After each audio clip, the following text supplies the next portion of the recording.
13 Questions by Man Transcending. Manhood in the Digital Age.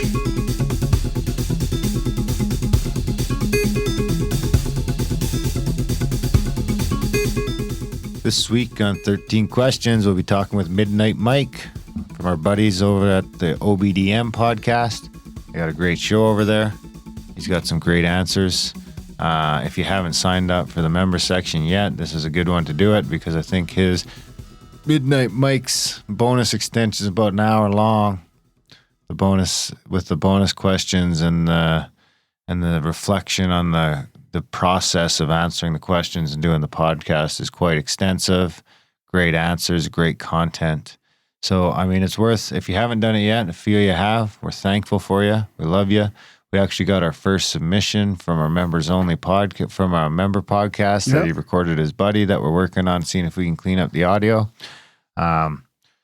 Yeah, great stuff. Head over to 13questionspodcast.com today and sign up. Help the show. It really does help. It's also good for you because you can get access to the 2 extensions a week. So you get the bonus section, 2 podcasts a week. You get a couple, once we get going, if we do any bonus podcasts, they'll be for our members.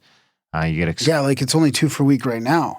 Yeah, when people start submitting. The fact that we're getting submissions already makes me think it won't be long before it's going to be a daily thing. Or it might be more than that even. I mean, you know. We could end up with enough content that there'll be a lot of bonus episodes getting dropped into the member feed as well. So get in early.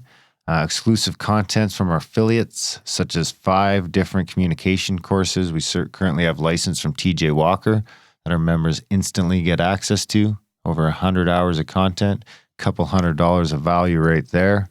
You get instantly as soon as you sign up for $7 a month. You also instantly get access to our members only RSS feed, which will give you the extensions to all the past episodes. And that's the only feed you need. It's not like you got to juggle 2 feeds. Once you're a member, you get the members feed, and now that's got everything in it. That's got the free show and the premium show. It's just the music comes in later. It doesn't come in when the bonus show is supposed to start. And then we got the members-only Discord, members-only forums. And like we were talking about before, you get the ability to go record. And I really think this is going to take off. I think we're the first people to do it. It's the open source podcast format where we're going to have, we had our friend of the show, St. Pauli, Stevie, over in Scotland, recorded his buddy. Oh, he's from Scotland. Yeah. The accents are thick. Oh, awesome. Yeah. Oh, I love it. Yeah. So, and that's just this kind of thing we're hoping for. We want you guys to, you're going to listen to a couple shows, hopefully get inspired, you and your buddies, and you can interview each other, or you can interview your dad or your grandpa, or your uncle, your brother, your boss, whoever, fill in the blank. Some guy that you think will have some interesting answers. And I don't think there's a bad interview. The only way you're going to get a bad interview is if you have someone who's giving you inauthentic answers. Yeah. If people really read the questions, I don't think you should spring them on people. Best to give them the questions a few days before, I find, so they can have some time to reflect on them. And hopefully, like a lot of the people that we've interviewed, they've reflected on it, but they haven't gone out and done detailed answers. Like it's still from the hip, but they have an idea of what they want to say. Yeah, you just want to get it in your head. So it's still natural and it's not scripted. No, but you've just got it in their head, so you're not just catching them off guard. Yeah, because some of them are pretty hard. I mean, I can't answer all. I wouldn't be able to answer all these questions if they're just thrown at me. I wouldn't want to. No, it's coming up though. You're gonna have to. Anyway, I'm looking forward to that day. It's coming up soon. I know. We should do it. We should do it soon. Maybe in the weekend. Anyway, good reason to sign up. I mean, and I really think we're the first people to do it. Now all of a sudden your grandpa's on the internet, he's an episode, and he's there forever. I mean, God forbid, grandpa hey, what dies. A gift even, eh? Like a gift for the family. Surprise. A gift for grandpa, the listen to family. this. Or hear grandma. Yeah. You know, play it for them, surprise them. Yeah. One day. Send them the link. Yeah. Oh my God. Yeah, there you go. He's on the radio. He's on the radio. He's on the interradio. Check it out. I'm telling you, this is going to be a thing. You're going to start now because a year from now, when we're getting too many submissions and it's taking a while and there's a backlog, and you could be right now in the first 100 episodes of this iconic podcast. I suggest you do it. Yeah. 13questionspodcast.com. Head over to the members page. Sign up, and you instantly get a password to the members page. You get access to all that stuff instantly. If it sucks, you can cancel. I'm telling you, it doesn't suck though. It's good stuff. You open up this can of worms, things start to get better. I'm telling you, take the plunge. So Midnight Mike, our buddies over at OBDM, of course, with our other podcast, Grimerica. We're both on the same network, Grimerica FM, and we like to razz each other a little bit. Those guys are hilarious, man. They're fucking hilarious. Are hilarious. They're like a mix between us and No Agenda, kind of. Yeah. You know? But funnier and better looking. I mean, they say they're a mix between Howard Stern and Coast to Coast, but I would say, you know, us and No Agenda. So Midnight Mike, a.k.a. the Night Ripper, a.k.a. the Younger Jizzer, a.k.a. Little Barf, is the host. I mean, he must have been quite a partier, right? No It sounds like it. Is the host of the OBDM podcast. I think that stands for Our Big Dumb Mouth, if I'm not That's right. mistaken. He started podcasting in 2005, talking conspiracy, strange news, and life events. And he has a degree in the fine arts, but currently works as a software programmer at a Fortune 100 company. He's a musician, designer, programmer, and long-winded, but above all, he likes to make people laugh. And a great guy. Yeah. Fun guy. Yeah. Funny guy. Thanks for your time, Mike. He's good at making people laugh. Yeah. That's for sure. We thank you for that, Mike. And I think you'll be thanking Mike after you listen to his well thought out answers to our 13 questions, maybe 18 or 20 questions if you head over to the sign up page today and sign up. But for now, it'll be 13. Enjoy.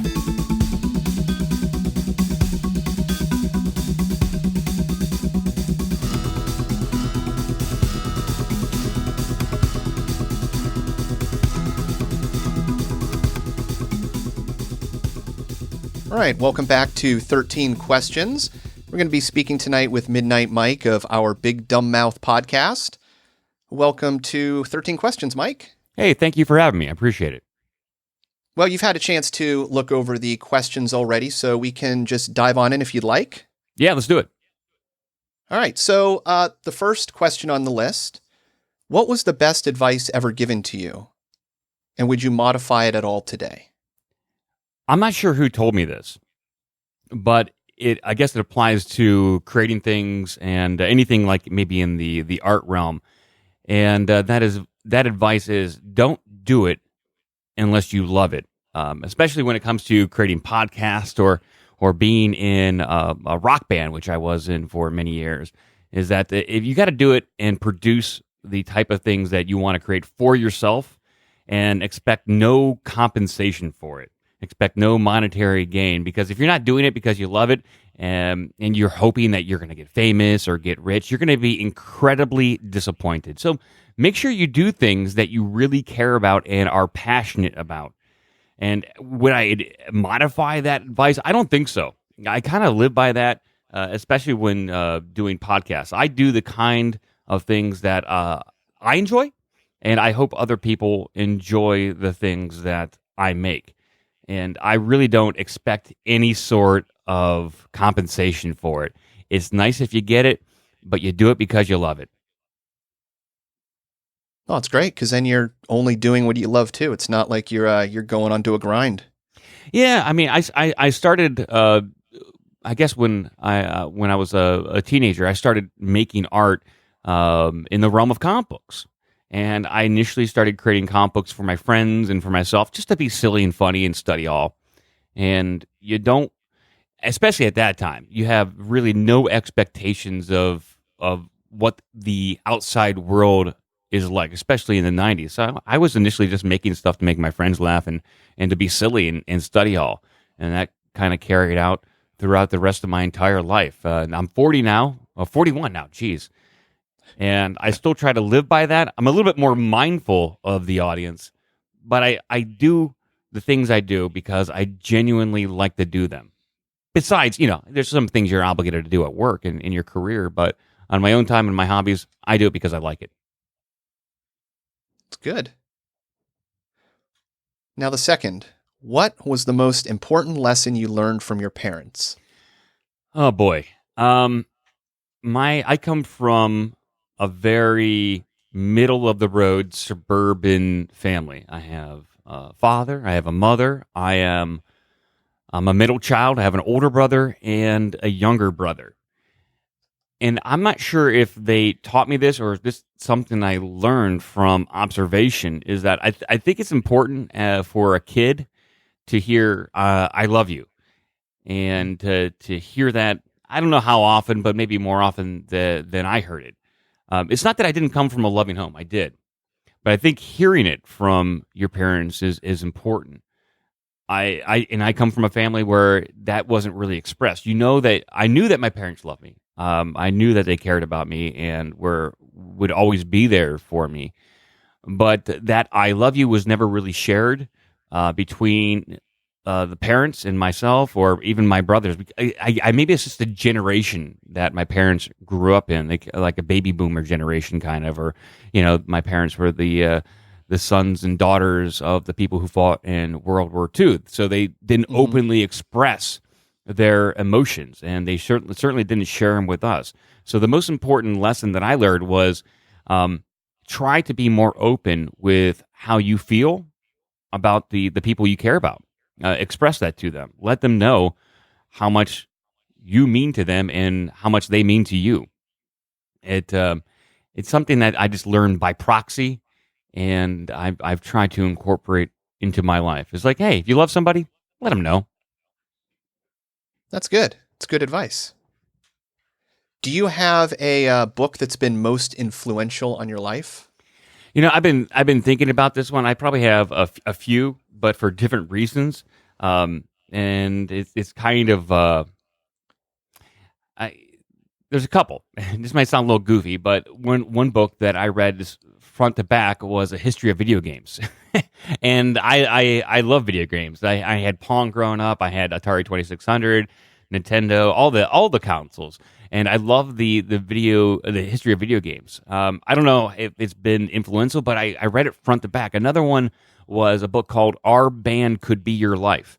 And that book included just little snippets of underground and indie rock bands touring across the country in the 80s and early 90s. It had like the Butthole Surfers, it had Husker Du, Black Flag, and just those little snippets, those little snippets of what it was like to be in those bands at that time, and the work ethic they had, and the fact that they didn't stop no matter what was in their way, whether or not a gig fell through or whether or not they were tripping on acid and barely complete the gig.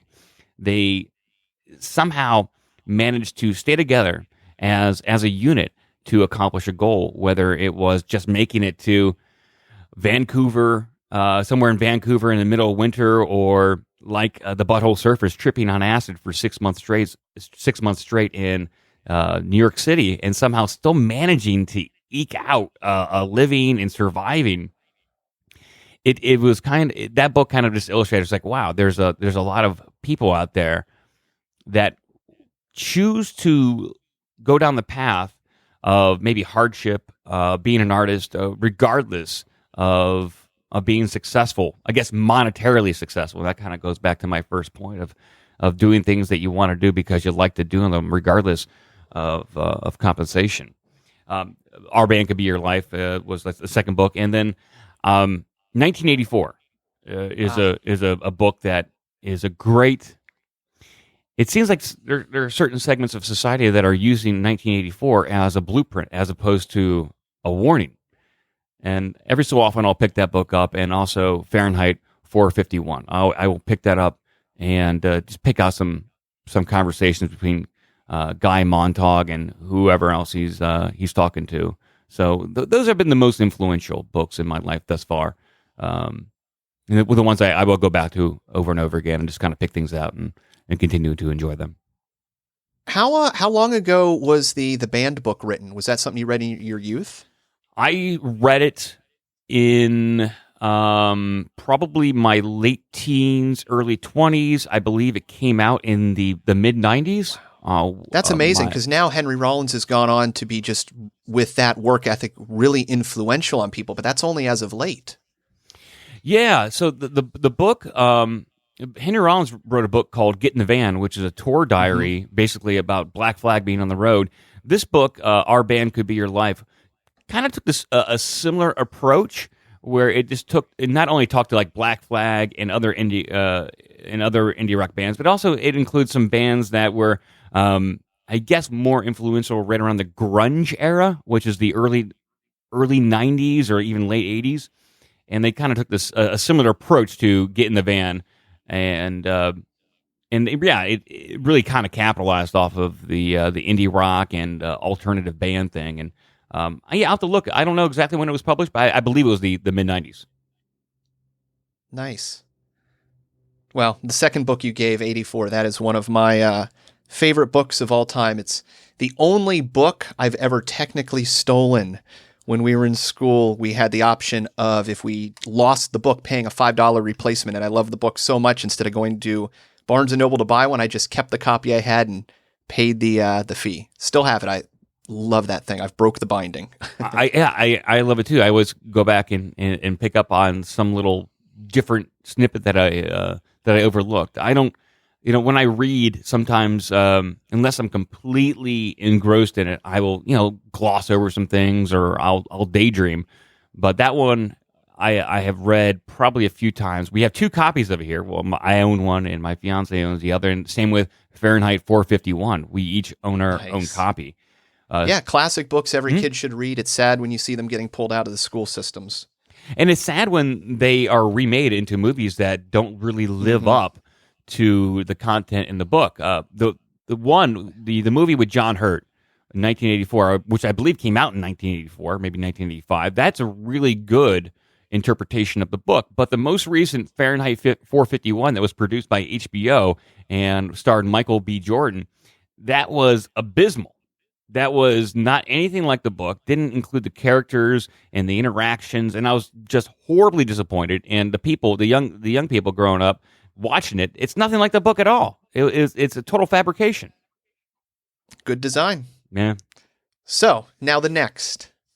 To take a step off that, what daily, well actually maybe not, what daily habits or rituals do you have? I live by rituals and routine. I'm not sure if I guess there's a lot of other guys that are like this, and this might be by our nature that once we like routines. I think I certainly do, and so a routine that I do have. I mean, I'll just take you through like an average day. I'll get up, I'll have some water, I'll go into work, grab coffee, and then either at lunchtime I will hit the gym, or right after work, I will hit the gym. I will come home, try to do something creative, whether it is clipping out things for the podcast or writing music, and then I will rinse and repeat. I could live that schedule, and I have lived that schedule for years. I think it's important to get some sort of daily exercise in your life. I would recommend that. Especially when the majority of people kind of live indoors, and they a good number of us are desk jockeys, where we're either doing something in front of the computer all day, and it's important to get active, get the blood pumping. I definitely would recommend that, and also I recommend trying to do something creative once a day, whether it's doodling, writing a song, or just kind of brainstorming on something. Another ritual of mine is listening to something funny at least once a day. I will sit and laugh like a goddamn idiot at work listening to old Howard Stern episodes or old Opie and Anthony episodes, and I'm just sitting there giggling like a schoolgirl, listening to bits. Laughter is a very important part of my day, and if I haven't laughed that day, I don't feel complete. So I would strive to find something. If I had to give advice, find something that you think is funny and try to laugh once a day. I assume you recommend this to other people as well? I do recommend laughter, yes. But, everyone's sense of humor is differently. I don't have a problem like just laughing to myself. I will actively daydream of situations to make myself laugh. I will go out of my way to think of ridiculous scenarios to make myself laugh. Oh, imagine if everybody did that. I mean, the future is made of our desires of today. We would have the most awesome, funny future. I would hope so.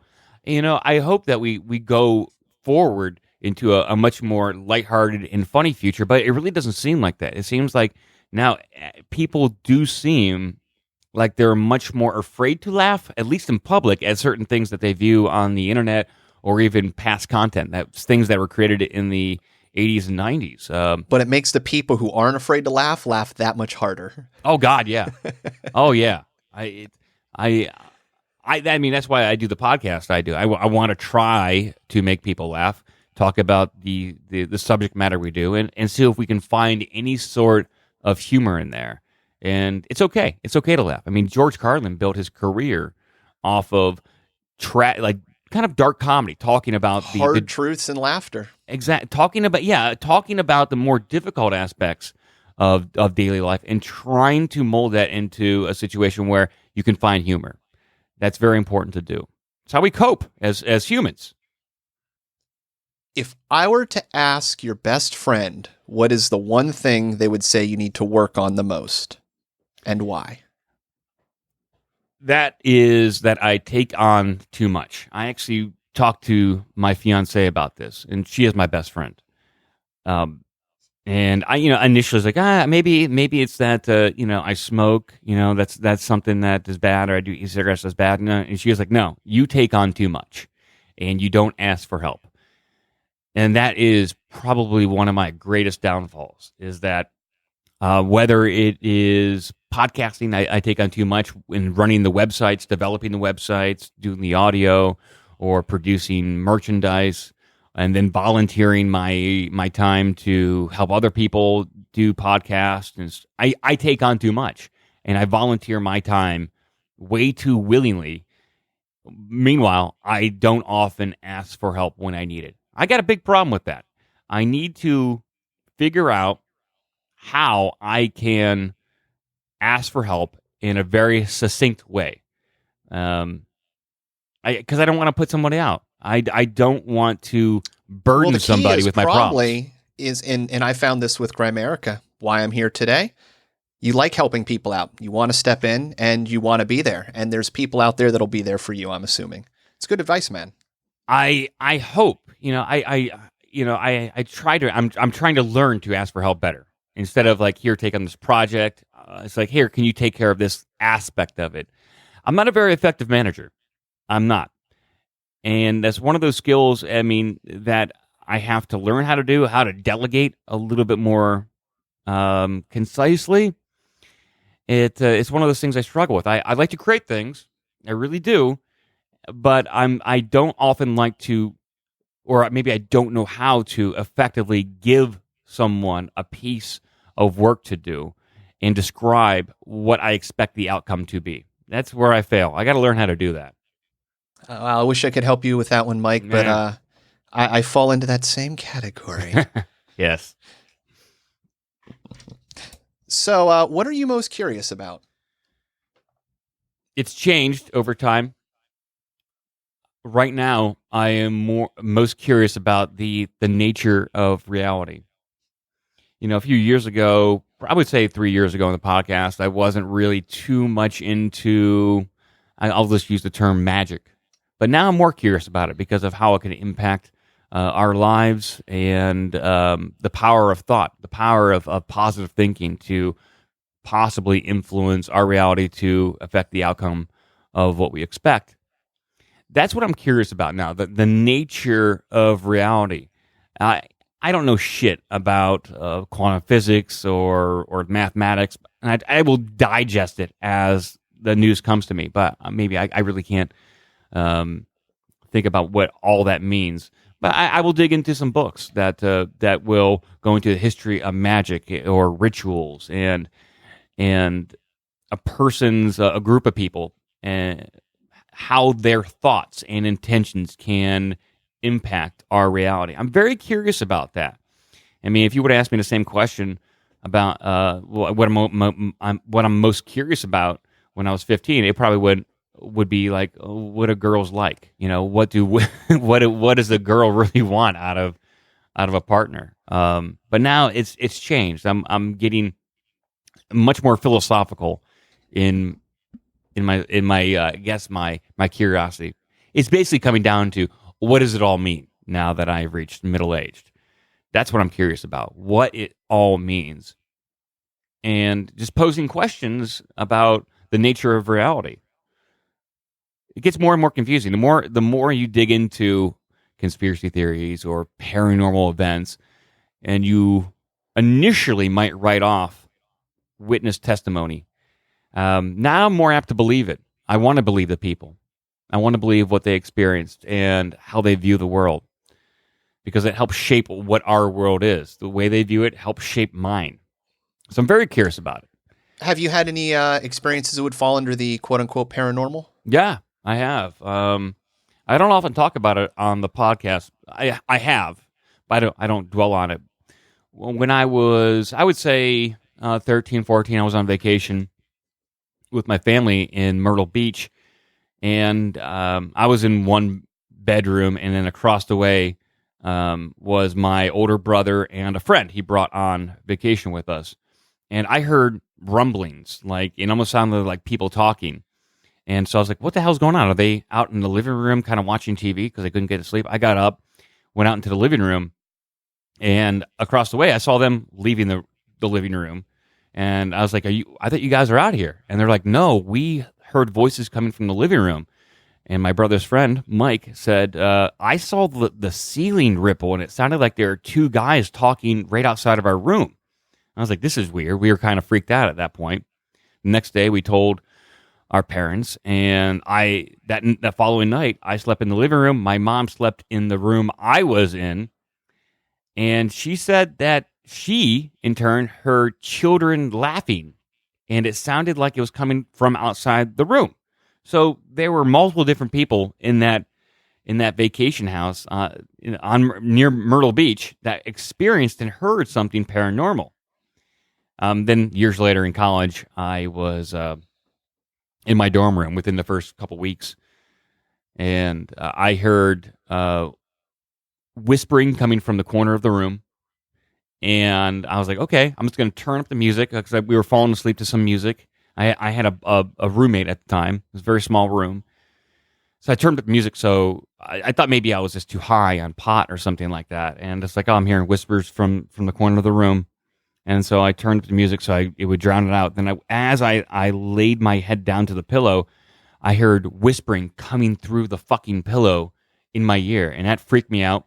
I ran out of the room and slept in the lobby, the dorm room lobby for the next few weeks until I got over it.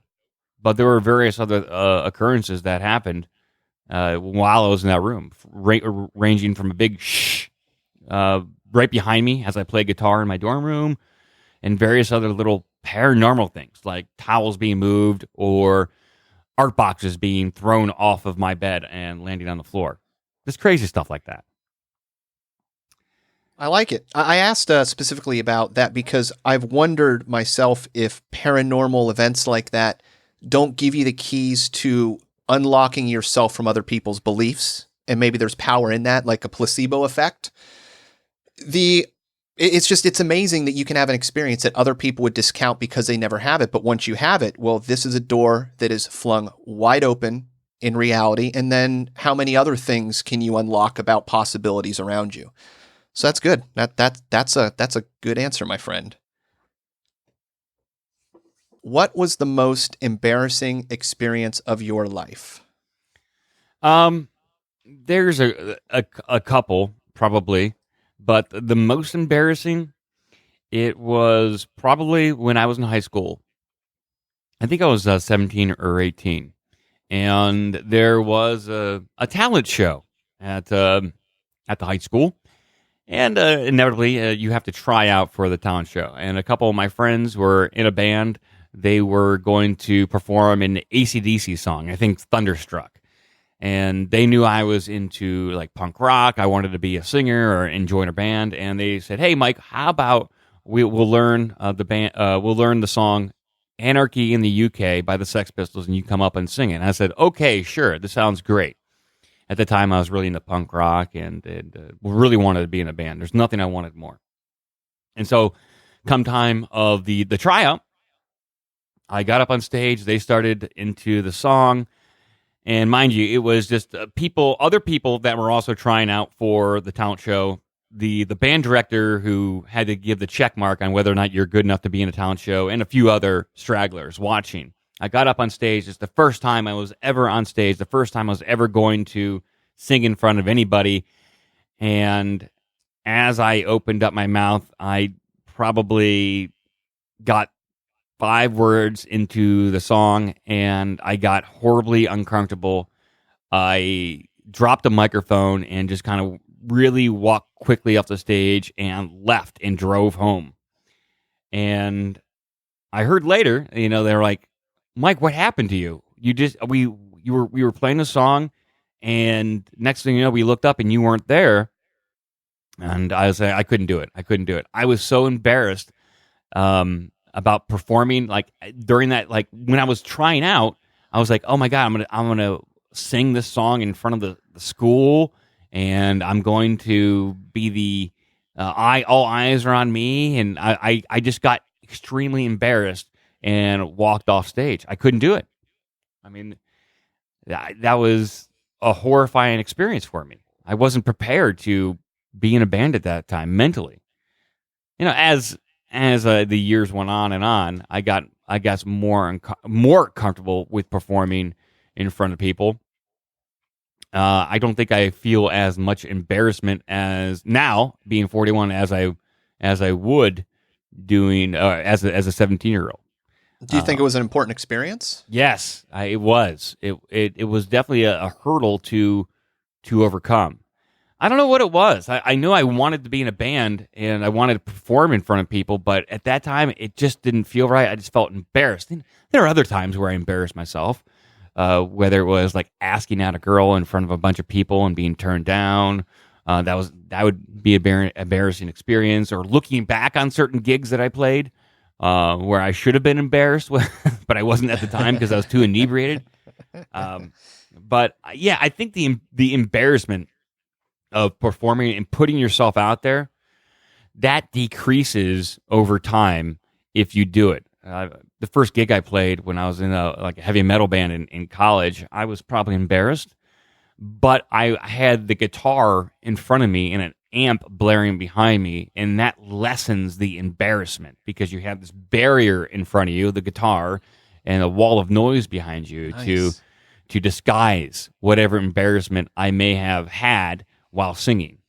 It's something else. When you're just a singer and you just have a microphone in front of you, you're very naked up there. Very naked. No, I was going to say, maybe it's why I loved probably the MTV Unplugs, where you get, an artist like Kurt Cobain. It's just you and the guitar, and there's going to be pauses. Like it's very personal. Yeah, that's great. You're very vulnerable. My fiance, she used to sing in a band, and that was her job, just to sing. And it's just her and the microphone. And of course, she had a band behind her. But I have an immense amount of respect for people who just get up there. And that's amazing. I never even thought about this, because you always hear about the bandmates, the no doubts. There's a breakup or a problem because they don't feel they're getting the attention. But I never thought of the attention being the weight that person has to carry on for everybody else.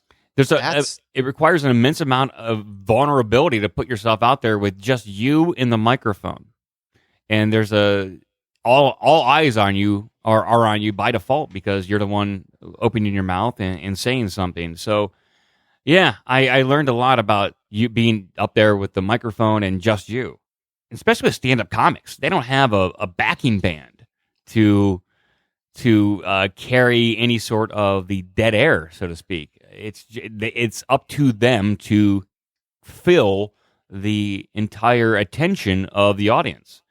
That is grueling. I've done one or two like stand-up comedy kind of spots, and it is nerve-wracking, no doubt. My God, it is extreme nervousness up there. So I guess you'd recommend that for other people to try. Yeah, I would say it's an experience. It definitely is an experience to do that. Get up there, allow yourself to be vulnerable. Allow yourself to experience that. It feels like, I remember the first time I rode a roller coaster, and that was at Cedar Point. And there's at the time, the biggest roller coaster in the world was called the Magnum. And I remember feeling like so nervous before going up on this roller coaster.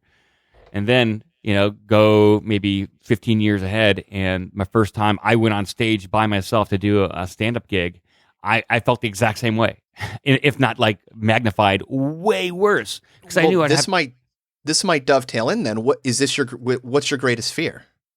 My greatest fear, my greatest fear is a little different than getting up on stage, because I've done that. My greatest fear, I guess, is not leaving a legacy behind. And I view myself as an artist. I'm a trained artist.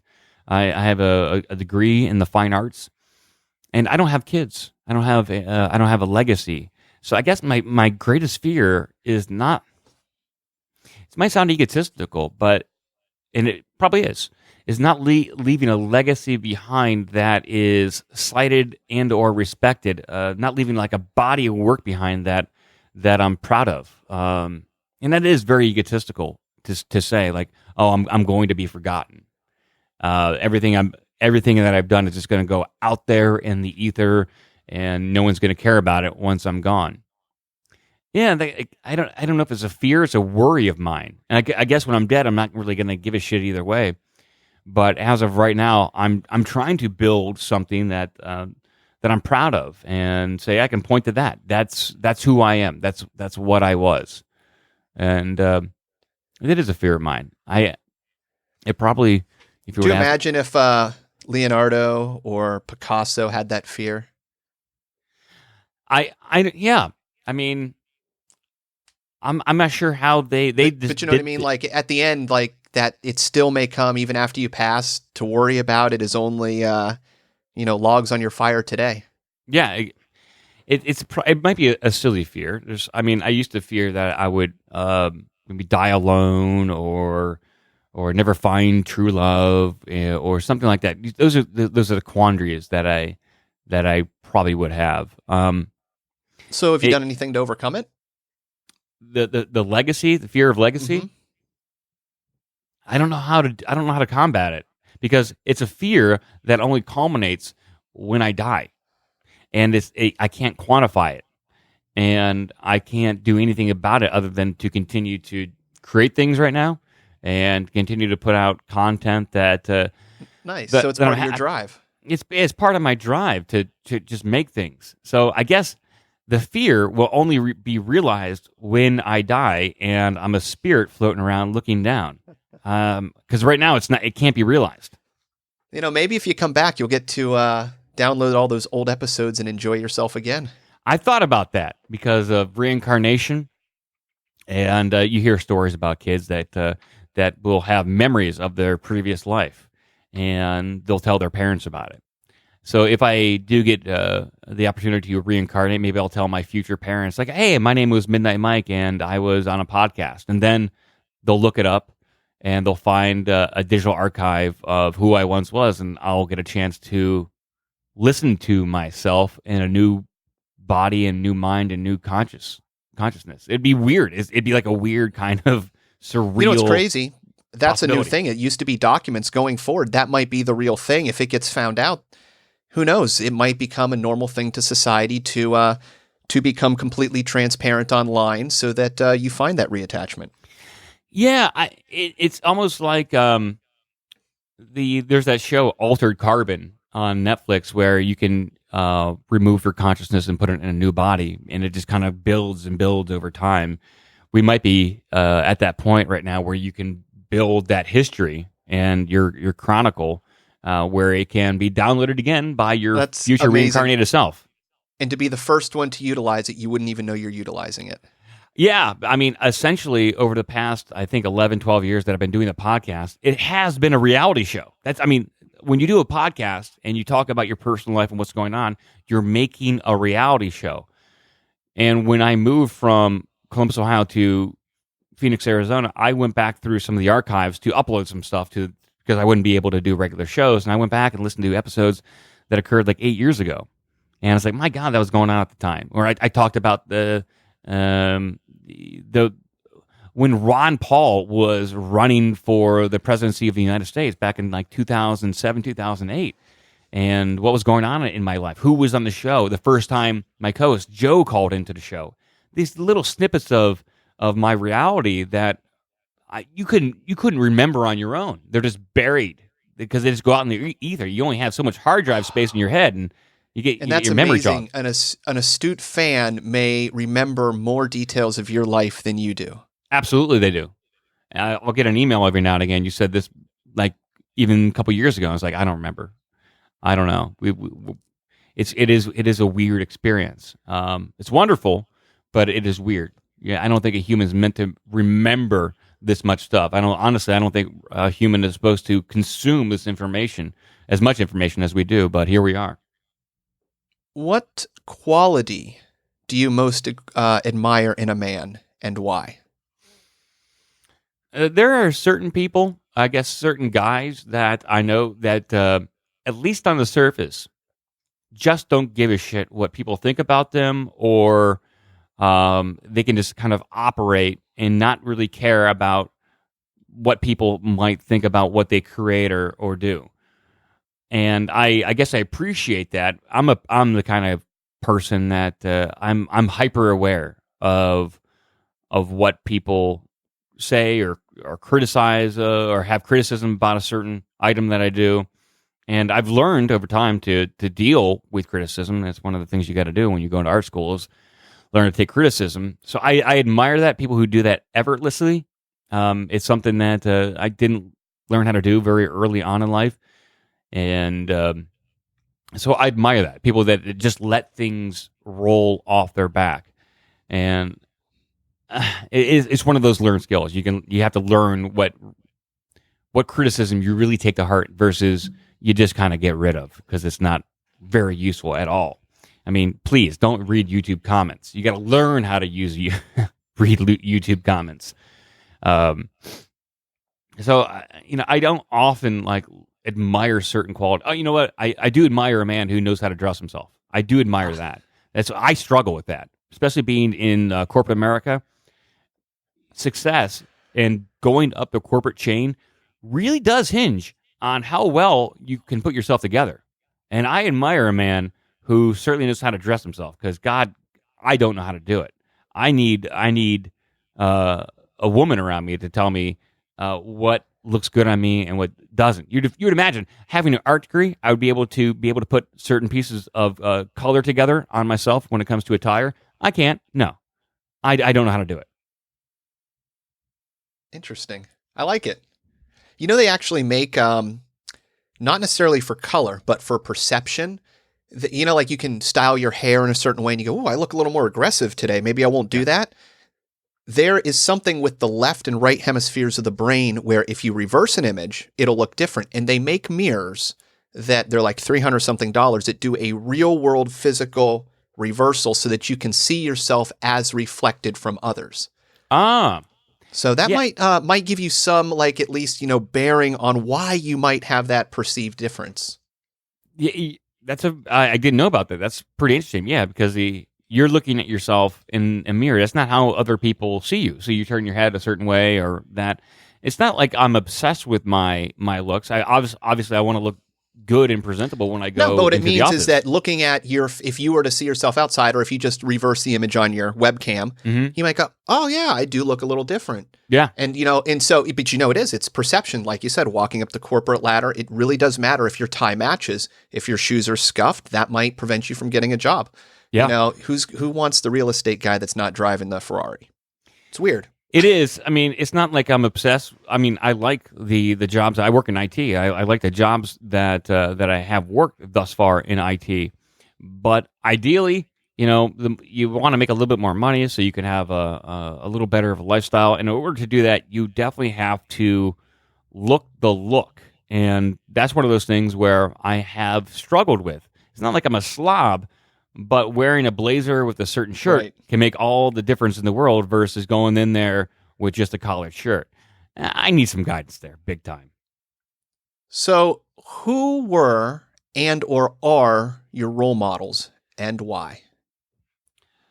So when it comes to, I would say, podcasting and talk radio, Howard Stern ranks up there as being a role model, not just as a personality, but also conducting the show. going from segment to segment, having content, talking about your personal life and other topics, and flowing those through the entire show. Like how to run a show, him. And then when it comes to content and being open, Art Bell. And those are the two people that I really look up to when it comes to how to conduct a radio show. And that's essentially what I do. It's not like a podcast, it's a radio show. That's how I view it. I've always wanted to be a radio host. Even back when I was, I remember going to my grandparents' house, and my mom and dad would play old-timey radio shows, the Bickersons or George Burns and Gracie Allen's radio plays in the car on the cassette deck. And I just remember looking out the window for an hour or two and just listening to these old radio plays. And it's like, this is great. And growing up listening to Howard Stern and discovering Art Bell in the late 90s, I was like, this is amazing. This is what I want to do. And so I look up to them. When it comes to like art in general, like visual art, I have some personal role models that and a mentor that I really looked up to. When I was 12, 13, 14, I was really into comic books, and there was a local artist. His name was Aaron Archer. He was a cartoonist. He put out comic books. I looked up to him, and he was kind enough to give me the time of day and actually give me some classes on how to be a cartoonist and or a comic book artist. And he since went on to not only become a very successful art director, but he also continues to put out his own stuff. And he was a huge influence on my life, not just for creating art, but how to handle people who seek information from you, other people that ask you questions. Do you openly give them the information they seek, or do you guard that information because you're afraid that if you give out too information, they'll be competitive? And I openly give out information. If people ask me how to do something, I will give it out freely, because the more information that's out there, the better. If people have a question about something I do, I will answer it.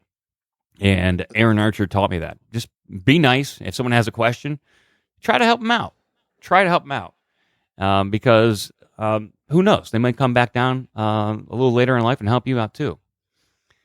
That's a trait that you hear from a lot of successful people. I've read some blogs and books on people who are successful, and that's that it's not necessarily an across the board trait, but it's a noticeable one, is helping others around you, regardless of whether or not you feel that's going to impact you. But it makes sense. You're going to build your team. You want the strongest people around you, even if they're going to go to the competition. Yeah, and on my previous team, in my corporate IT life, I was on a team that was, at least some of the team members, they were very guarded with the technological information they had. And it was like pulling teeth trying to find out how certain systems operated, because they were the keepers of the knowledge. Therefore, that secured their job. And since it secured their job and they were unwilling to share that information, it really made me, in turn, look less competent, because I would have to dig through manuals that were horribly outdated and then go outside of the group to seek information. It was a very bad environment. I'd rather work with a team that freely shares information so we all can create and produce a product that really helps the business and or ourselves. So yeah, sharing information. Aaron Archer really helped me with that. Awesome. Now, here's a big one. What institution of society or structural aspect of modern life would you change given the chance? This is a big one. Yeah, this is like, what's the answer to everything type of a question. Like, you almost have the keys to the castle. What would I change? What structural aspect of modern life would I change? I hate imposing rules on other people. And I think that freedom would ultimately benefit all of mankind. So I guess a structural aspect of modern life that I would change, I would, if I could, I would just make drugs not so taboo. And that in turn would I hopefully decriminalize all drug laws, and we would actually address drug problems at the rehabilitational level as opposed to imprisoning people. And I think that in turn would reduce violence, gun violence here in America. It would reduce and prevent so many problems that have cascaded from the drug war, is removing that taboo, removing that propaganda that happened in the 20s, 30s, and 40s when it came to drugs. I know drugs can be harmful, but I'd rather deal with the drug problem on an individual basis of rehabilitation versus throwing somebody in prison and all the complicated, weird, and awful things that go with drug taboo and all the racism that goes with it. You got to get fucking rid of that shit. And that would go a long way to healing a lot of issues in this country, and I think the world. I think that's well said. I couldn't agree with you more. And I think science is on your side. It's something that is coming down. Be amazing if you could implement that to drop that part of our society. I mean, look at all the research that's being done with mushrooms and psilocybin and the rehabilitational qualities that are associated with that, with helping people with PTSD, marijuana, and all the benefits of that when it comes to pain reduction or even reducing like THC battling certain forms of cancer. There's so much there, and it is so taboo that if we remove that, I honestly think the world would be a much better place. The beautiful thing, Mike, is that's going to go into a shift of what's going on in the world perception. Because when it comes to these drugs, you're made of drugs. All these things are doing is giving you more in your system at a certain time. People get natural psilocybin dumps, natural cannabinoid dumps, natural DMT dumps. We have all the receptors in our body for these. Our bodies create them naturally.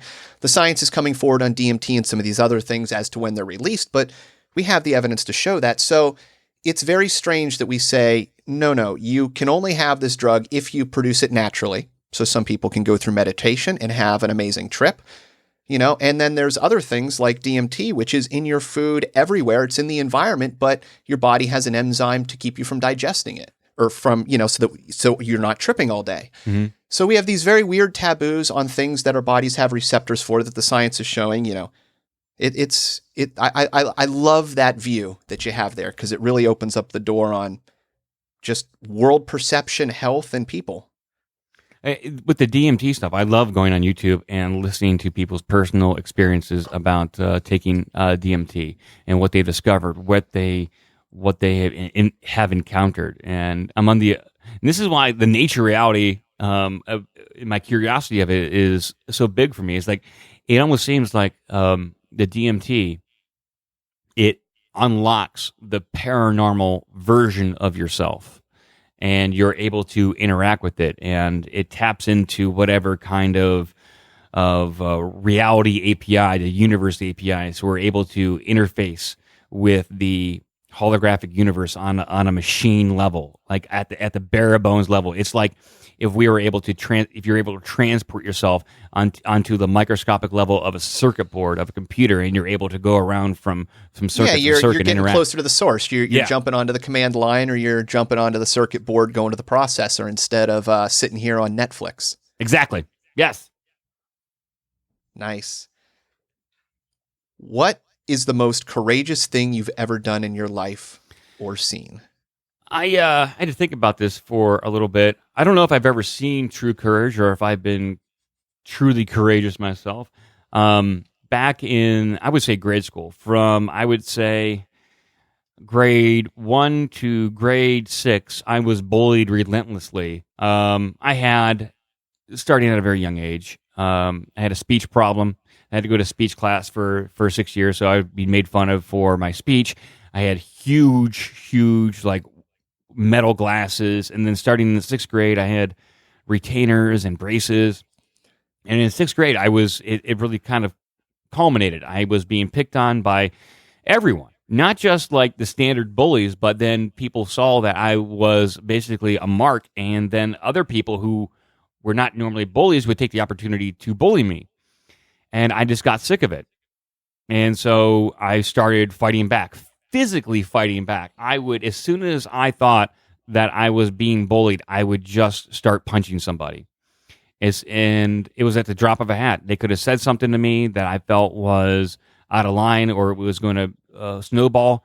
I would punch him in the stomach. I had to move. I'd punch him in the stomach once and then a right across the face. And I did that probably 3 or 4 times within 6th grade itself. And every time I'd be sent down to the principal's office. And the principal, Mr. Edwards at the time, he's like, Mike, what are you doing here? I was a nerd. I was a nerd. I was a geeky guy. I didn't interact with a lot of people. I didn't have a lot of friends. They're like, what are you doing here? Why are you fighting? It's like, well, they're making fun of me. And I think after the 4th time, people kind of left me alone, at least in the 6th grade. But then that kind of persisted into middle school. And so I had to fight pretty consistently, at least throw punches and or be punched repeatedly from 6th grade up until it eventually stopped when I was a sophomore in high school. And so those years, you had to fight. Do you think that benefited you in any way? Yeah. I mean, clearly there's some negatives to it, but if there's a positive to be had. Yeah. I don't know if it's a benefit, but I had to realize that I was kind of on my own. And I couldn't really, when you're in those situations at school, there's no one you really could talk to. You didn't really trust the teachers. You didn't want to feel as though you couldn't take care of yourself. You didn't want to be a tattletale. And so I was forced into a situation where I had to figure out how to live in a world where you could potentially have your lunch money taken and then, or deal with punches and violence on it. It benefited me by having me realize that, wow, this world can be brutal at times, and there's no one that can save you but yourself. So what are you going to do? Are you going to roll over and always give the lunch money up, or are you going to refuse and throw a punch knowing full well that the punch that's going to be thrown back at you is going to be 10 times harder than the one you can throw? So it benefited me in like being able to stand up for myself and being able to assert myself verbally and using your voice to say, no, motherfucker, this is going to stop right here. And sometimes you take some punches. I learned how to take a good punch. I can't fight very well, but I learned how to take some punches. That's sometimes all you need, though. You just got to be the guy that doesn't get knocked out. I'm not scared to get into a fight. I mean, it hurts. But I think that if you go into a fight knowing that you're going to get hurt, you will. But also, you're not going to be as scared to get punched in the face or kicked in the balls or get your nose bloodied. Do you have any rules for yourself that you never break, and why do you think it's important? Do you have any rules for myself that? Yeah, something that you no matter what the situation, you won't bring yourself to do it. That I just won't do it. I won't. I mean, there's obviously that's the ones that I think that are just common sense. You're not going to steal from anybody. You're like, especially friends. When I was a teenager, maybe I would shoplift here or there because it was dangerous, but never steal from friends. And if you happen to, at least when it comes to, I guess, being artistic, like if you're going to appropriate something artistically, you give attribution to the people that have influenced you. You try to cite your sources. So you're not saying, hey, I created this. I don't want to be called out as a fraud artistically at all. And so if I happen to use something and it's not changed completely, I will try to give attribution to the creator of that work that gave me inspiration to do what I do. Or I don't want to be labeled as a fraud or a ripoff artist or anything like that. So I try to be transparent when it comes to what I create and try to cite influences where I can. I don't like if there's a comedy bit or if there's something funny and I do it, I'll say, no, this person actually did that. I just am recycling it. I don't want to be viewed as a fraud or an originator when I'm really not. Nice. I like that. What does it mean to be a man in today's world? God damn. And I think it's being transparent. It is being honest and defining what your sense of honor is, and then living by that. And no one really talks about honor too much anymore. Um, and I guess in modern society where everything is at your fingertips, and it's tough to define culture because there's so much culture out there. You can just kind of pick what culture you want to be in, and that's that. I don't know if too many people talk about honor, but I think when it comes to being a man, is be transparent, and I think it's more important than ever. I think as a guy, as a man, is to understand your emotions and express them. Do not live in private with your emotions to where it becomes just this balled up piece of like dark energy within yourself. And then you harbor that and it builds resentment in you, and to where you can't communicate effectively or honestly with anybody else. I think it's more important than ever to express how you feel when you feel it. And if you don't express how you feel, that you find a search, like let's say someone does something to you that you really don't agree with. I would say address it right then and there, or within 24 hours, or else it's not that important. And if you don't address it then and there, then you basically just have to let it roll off your back. And I think I'm not sure if there's a lot of guys are like this, but I think a lot of guys have trouble articulating how they feel, and also genuinely feeling what they feel, and being able to show that to people. That might be just our I guess our gender trait, is that it's tough for us to genuinely feel the emotions that we know we're feeling, but to wear them and articulate them. I know I can tell, like my fiance is like, hey, I'm a little sad, but she might not be able to tell by the expressions on my face, or she might not be able to tell when I'm genuinely excited. Maybe I'm just a monotone guy at times, but it's something that I think is important for a man to do, is express how you feel when the feelings occur. Good advice. In this world, it's getting tougher to do that, especially if you're living in the social media world where you're supposed to live to certain roles and genders, and things are changing. And, there's feelings and just who you are that need to be addressed. And if you start hiding that, it seems like it could be pretty detrimental for the self-growth level if you can't even realize who you are. Well, with so much stuff on social media, we can go out there and pick whatever kind of subculture you want to be with. There are certain emotions that are attributed to that subculture. So are you really feeling what that subculture is telling you to feel? Can you really articulate why you're feeling that way? And I think people really lose who they are the more they search out other things. The more you reach out on the internet and discover all these other ideas and subcultures. Maybe as a young person, Starting to sound like a yogi. Yeah, I mean, when you're I guess a teenager, you're struggling to find some semblance of a group that you can belong to. And for me, that was when growing up, it was punk rock. And looking back on it, well, I liked the attitude of punk rock. Some of the music was bullshit. It wasn't that good. I mean, it was okay, but I really searched long and hard to find that subculture, and it really defined me at that point in my life, where now I don't want to be a part of any group. I do my own thing, and I don't want to be associated with any group. And because once you are a part of a group, then there are certain things that are attributed to you, and I don't like how that feels. Like, I'm not part of that group. I don't feel the way that group feels. It doesn't. Wasn't it Groucho Marx who said, "I'd never be part of a group that would have me"? Exactly. Very great line. Yeah, I kind of feel that way. Well, sir, those were some fantastic answers. That's it. We've gone through the regular list. So I want to thank everybody for joining us for the regular podcast. Thank you, Mike, for sitting down and helping us along. Hopefully you've given some advice out there. Certainly I've taken some to heart that can help the listeners.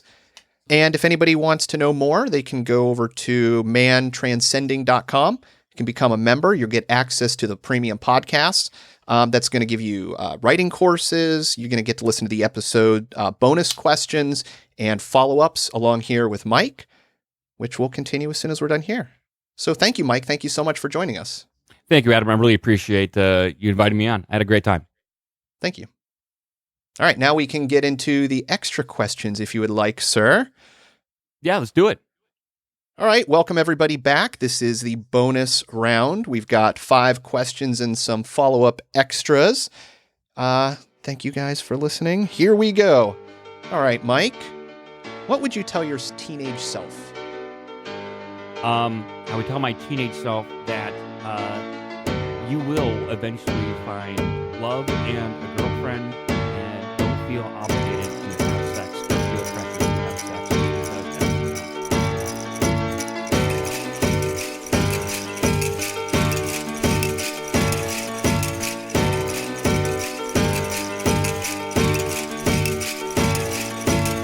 I don't wanna hold night.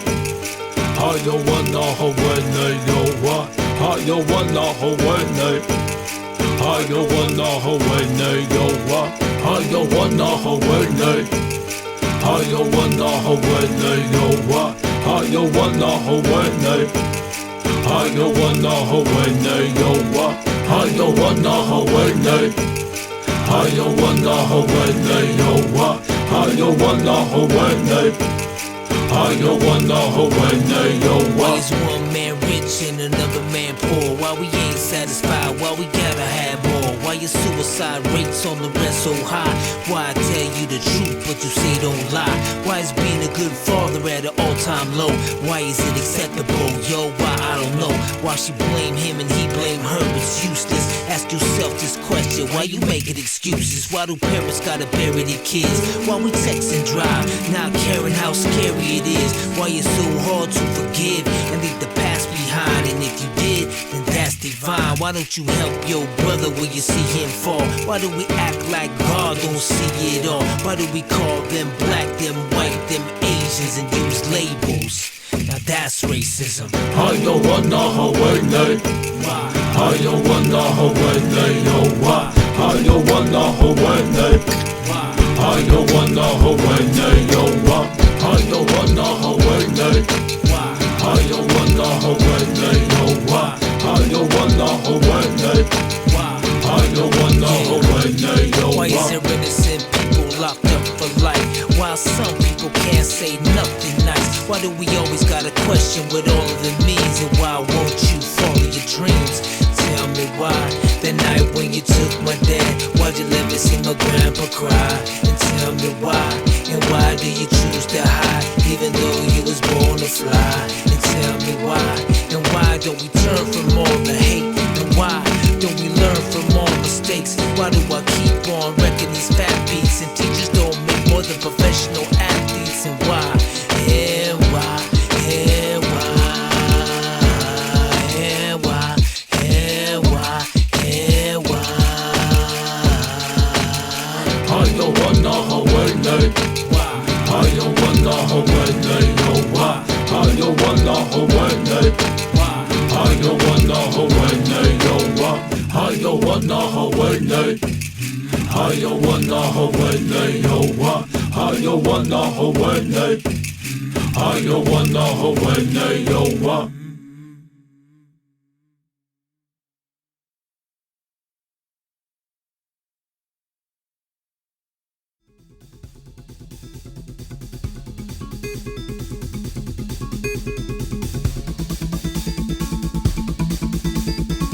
This should be considered entertainment and not therapy. We hope you benefit from our resources available at 13questionspodcast.com. Thank you for listening.